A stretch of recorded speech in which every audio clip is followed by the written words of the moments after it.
एक कहावत ही लोगों ने बना ली है कि दूर के ढोल सुहावने होते हैं, पास में जाओ तो वही ढोलक की धमड़ धमड़ आवाज कान फोड़ने लग जाती है। कई बार संसार में ऐसे ही लोग अधिक मात्रा में पाए जाते हैं जो दूर से उनका यश, उनकी कीर्ति बहुत सुनाई पड़ती है और उनके निकट जाओ तो फिर वैसी विशेषता उनमें दिखाई नहीं पड़ती। लगता है अरे देख, सुना कुछ और था, देखा कुछ और है, ये कैसा। एक सुना देते हैं देखा सुना के ऊपर।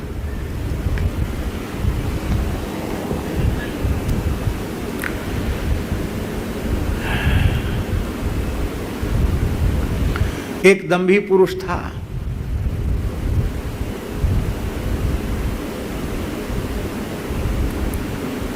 साधु नहीं था वो, दंभी था। बड़ा भारी साधु जैसा भेष बनाया,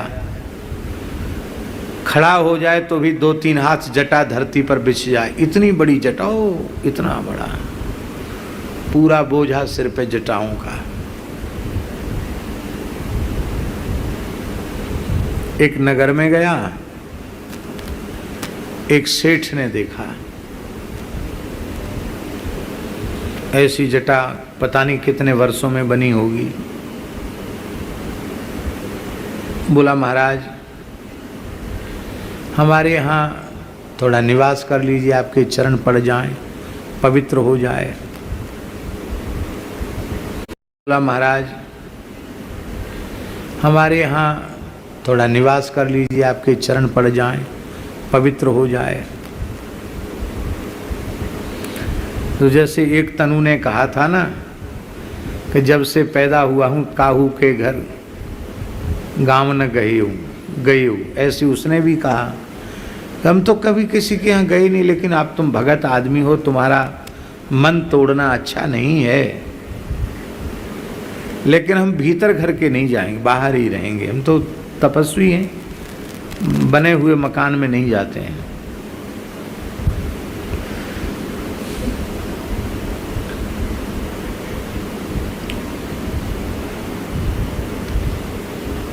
बोला ठीक है। बगीचा था घर के बाहर में, लोगों में होता ना सामने कुछ बगीचा, हरियाली होती है, वहीं एक फूस का झोपड़ा बनवा दिया। बोले महाराज इसमें रुक जाओ। जल्दी जल्दी सेवकों को लगा करके लट्ठा गाड़ के छप्पर डाल दिया। महाराज छाया तो होनी चाहिए। हाँ ठीक है। एक रात वहाँ रहे, कुछ भी खाया पिया नहीं। बोले महाराज कुछ तो ले, गृहस्थ के द्वार पर बिना। अरे बोले बच्चा हम तो केवल पवन का आहार करते हैं, हवा पीते हैं, कुछ नहीं खाते हैं। अच्छा, बड़े विचित्र महात्मा है। छाल की लगोटी पहन लेते हैं, न कपड़े की जरूरत है, न द्रव्य की आवश्यकता है। इससे तो हम कोसों दूर हैं। धन्य है हमारा सौभाग्य, ऐसे महापुरुष हमारे घर आए। सवेरे वो संत बोले अब हम जा रहे हैं। नहीं महाराज 2-4 दिन और रुकते। नहीं हमको बहुत काम है, हम तो जा रहे हैं। चले गए। शेठ ने रोते रोते कहा महाराज अब ये घर आपका ही है, कभी एक बार फिर अपनी चरण रज पधराना। बोले देखो अब हम यहाँ से कभी गुजरेंगे तो तुम्हारी श्रद्धा बड़ी अद्भुत है, तुम्हारे यहाँ तो हम रुक जाएंगे, क्योंकि तुम संतों के रुख का अक्षर सा पालन करते हो। ठीक है। महाराज जी 3 दिन बाद वो साधु फिर आ गया। तो सेठ ने कहा महाराज अब कैसे, आप तो इतने जल्दी आ गए।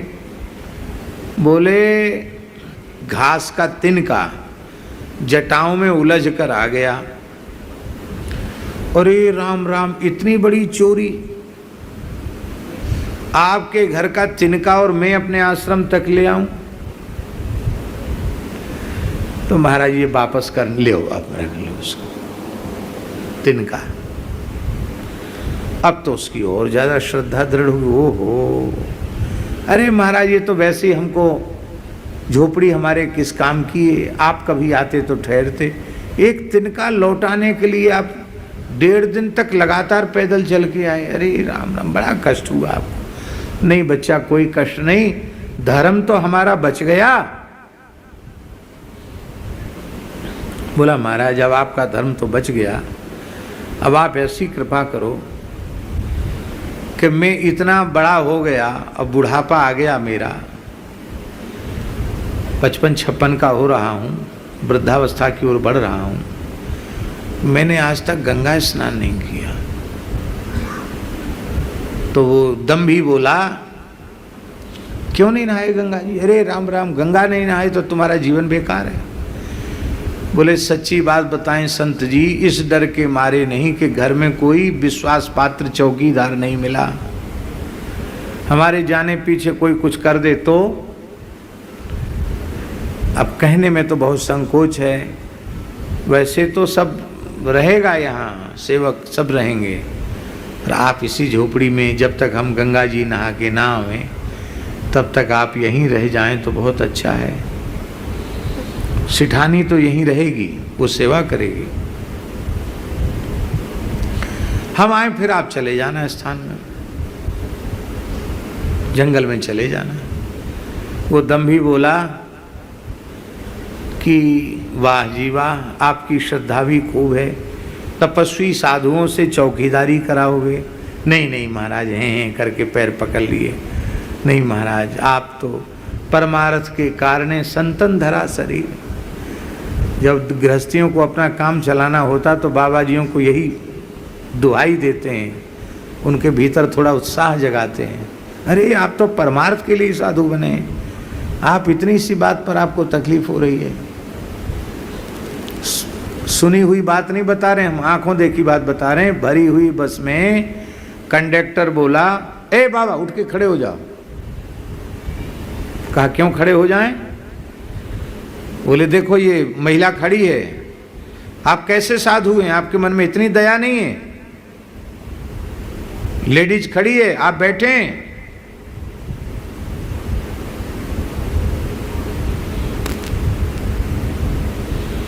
महात्मा बेचारे उठ के खड़े हो गए। इतनी भीड़ थी बस में कि उसमें खड़े होने की भी जगह नहीं थी, फिर खड़े हो गए, महिला को बिठा दिया।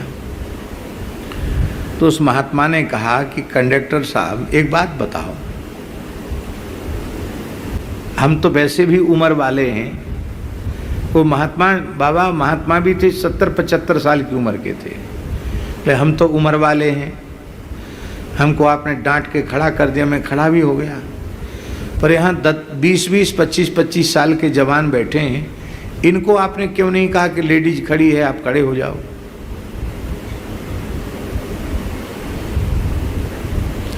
तो कंडक्टर बोला आप तो साधु हैं, साधुओं का काम क्या है? दूसरों की भलाई करना, इसलिए आपसे ही कहा जाएगा, दूसरे से क्यों कहें? परमार्थ के कारणे संतन धरा शरीर। महात्मा बोले ठीक है, यही सजा मिल रही हमको साधु बनने की। अब जहाँ तक हमको जाना वहाँ तक तो हमको जाना ही पड़ेगा, ये स्थिति है। बोले महाराज तो परमार्थ के लिए आप लोगों ने अवतार लिया है, आप रुक जाइए।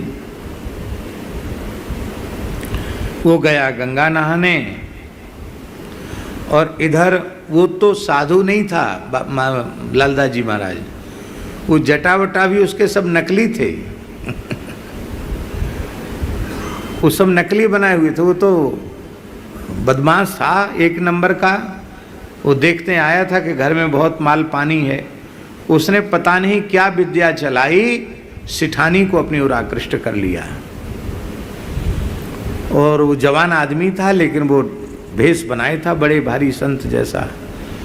उसने शिठानी को आकृष्ट कर लिया और घर का सारा हीरा जवाहरात और सोना लेकर उसने उसको दे दिया और बोले चलो हम लोग भाग चलें। बोले हम चलो। तो वो उसकी गृहिणी को लेके भाग गया, घर का सोना चांदी लेके भाग गया, हीरे जवाहरात लेके भाग गया। अब वो गंगा जी बढ़िया से नहा के आया तो देखा न तो तृणधारी, नाम तो पूछा नहीं था कि क्या नाम है, रामदास, कृष्णदास, गोविंददास, माधवदास, क्या नाम है, तो फिर नाम धर लिया तृणधारी, जटा में तृण रखे था। तो उसने कहा तृणधारी बाबा कहाँ गए? कोई बाबा भी नहीं है और घर की मालकिन भी नहीं, वो कहाँ गई? तो नौकर चाकर बोले महाराज पता नहीं है, हम लोग तो सवेरे जगह देखा कि वहाँ कोई नहीं।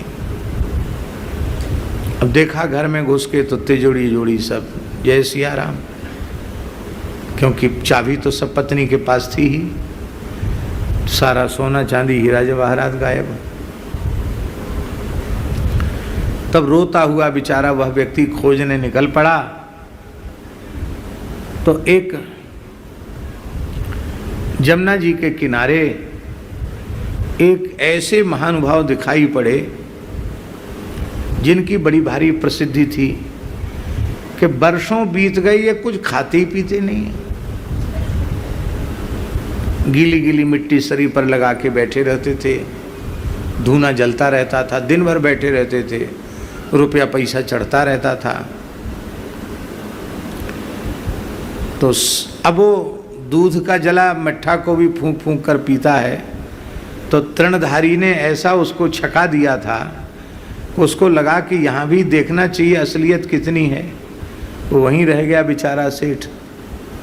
तो उसने देखा कि वो उसी क्षेत्र का मल्लाह है, शरीर में कीचड़ लपेट के बैठ जाता है, बुढ़ा तो है ही है, और रात में इसके परिवार के बच्चे आते हैं, मिठाई रुपया फल फ्रूट सब उठा के ले जाते हैं, और ये रात्रि में गंगा जमुना जी में जाता है, जाल उसमें से निकालता है, नई नई ताजी ताजी मछलियाँ लाता है और धूना में भून करके जय सिया राम कर लेता है, फिर सो जाता है।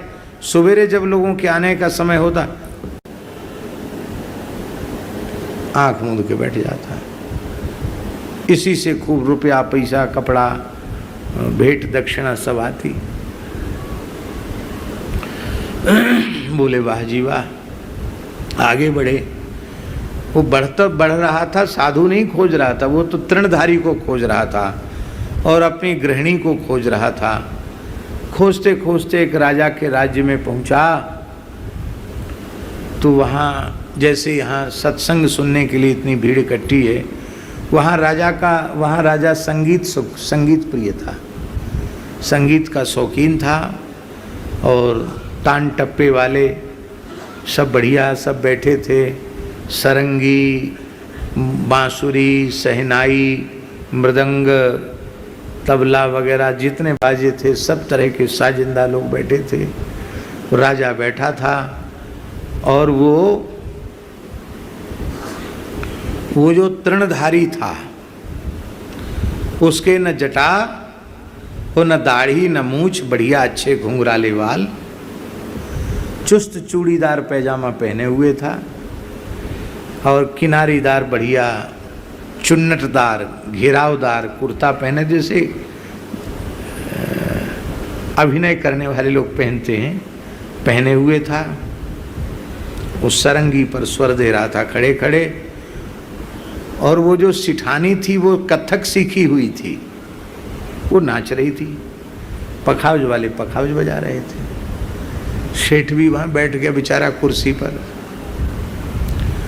अब वो नाचते नाचते उसकी गृहिणी ने उसको देख लिया, अपने पति को, और जो बजाने वाला था संगीत तृणधारी, भूतपूर्व तृणधारी, उसने भी देख लिया। अरे ये बैठ गई, यहाँ तक आ गया, अब ये राजा से शिकायत करेगा, फांसी होगी हमारी, पकड़े जाएंगे। तो दोनों ने आंखों के इशारे से कहा आ गया है, बैठा है। तो उसने आंखों से ही कहा कोई बात नहीं, हम ये तो संगीत प्रिय है, इसको हम संगीत के से ही झुमा करके अपनी ओर आकृष्ट कर लेंगे। और बड़ी जोर का गायन हुआ, बड़ी जोर का नृत्य हुआ। राजा ने कहा वाह वाह वाह वाह वाह, क्या कहना क्या कहना, क्या आप सारंगी बजाते हो, क्या गाते हो, और ये क्या बढ़िया नाचती है देवी, वाह, ऐसे लगता कोई स्वर्ग की अप्सरा हो। आप लोगों ने भी बहुत अच्छा बजाया गाया, वाह बहुत अच्छा। अब मैं मुँह मांगा इनाम देना चाहता हूँ। मैं संगीत प्रिय हूँ, बोलो क्या चाहिए। तो वो सरंगी बजाने वाला था ना, वही तो था बदमाश जो लेके आया था बनिया की घरवाली को। वो बोला, वो जो बैठा है ना उससे कुछ पूछो मत, उसकी कुछ सुनो मत, तुरंत उसको फांसी पर चढ़ा दो, बस ये। उस वैश्य को राजा ने कहा आज्ञा का पालन हो, बस तुरंत सिपाही उठे, उसको पकड़ लिया, बोले चलो फांसी पर। तो फांसी जिसको दी जाए, तत्काल फांसी पर चढ़ाना है, विलंब नहीं करना है। तो जिसको फांसी दी जाती है उससे पूछा जाता है कि आपकी अंतिम इच्छा बताओ। तो उस नियम के अनुसार राजा ने पूछा तेरी अंतिम इच्छा क्या है? महाराज आपके जीवन की जय जयकार हो, आप संगीत प्रिय हैं और मैं संगीत का सरगम का सा भी नहीं जानता, पर आपकी संगीत गोष्ठी में बैठकर हमको भी संगीत आ गया है, गाना आ गया है। मरना तो मुझे है ही है, फांसी आपने कह दिया है, फांसी होगी। पर एक ही इच्छा है कि मैं कुछ बढ़िया से तान भर के गाऊं, गा कर के तब मरूं। वाह, ऐसा व्यक्ति भी जीवन में पहली बार देखा जिसकी फांसी निश्चित हो गई, वो गाना चाहता है। गाओ गाओ गाओ। तो बोले भाई स्वर दो। गवैया तभी गाते हैं ना जब स्वर देने वाले स्वर देते हैं। इन्होंने भी स्वर देना शुरू कर दिया। ये लोग वो नहीं है, ये तो कथा कीर्तन वाले हैं, लेकिन फिर भी देव स्वर, क्योंकि वो तो उसका सुना रहे ना। माइक तो खोलो।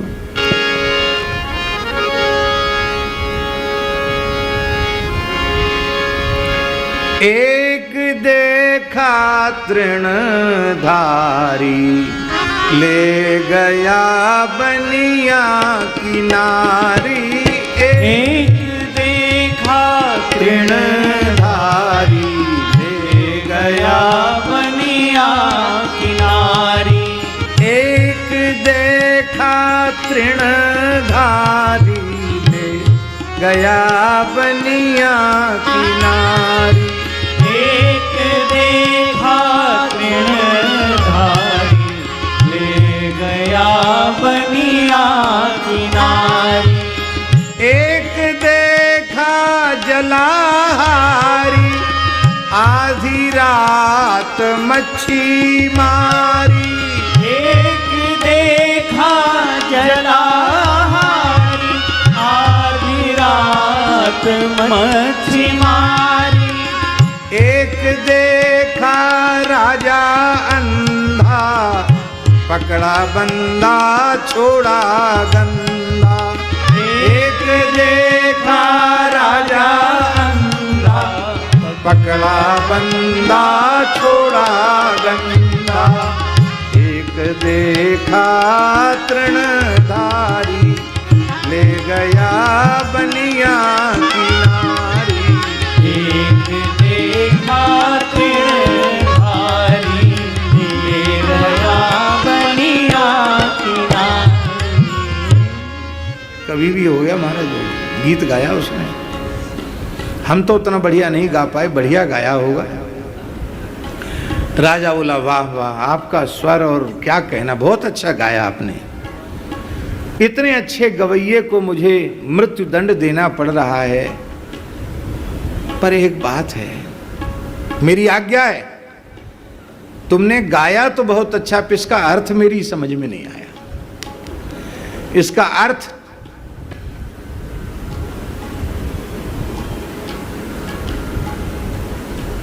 एक एक पद की व्याख्या करके सुनाओ, क्योंकि हमको समझ में नहीं आया। आपने कहा एक देखा तृणधारी, कौन है भैया तृणधारी? ये तृणधारी कौन होता है? किसकी नारी ले गया? एक देखा निराहारी, वो आधी रात मच्छी मारी, ये क्या है, निराहारी कौन है? और तुम हमको बोल रहे हो अंधा? मैं अंधा नहीं हूँ, आँख वाला हूँ। हमने किस गंदे को छोड़ दिया, गुनाहगार को छोड़ दिया, और किस बंदे को, सच्चे आदमी को पकड़ लिया। तो उसने कहा कि महाराज अब अर्थ समझ लीजिए, और पूरी कहानी शुरू से लेके अंत तक सुनाई कि जो सरंगी बजाने वाला है ना, यही वह बदमाश है तृणधारी।